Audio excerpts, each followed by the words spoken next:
into WhatsApp Web. In this video, I will guide you step by step on how you can do that.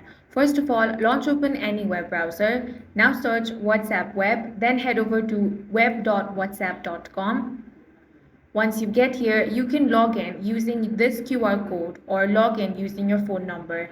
If you want to use the QR code, then on Android tap menu, on iPhone tap settings, then tap link devices, then link a device and scan the QR code to confirm.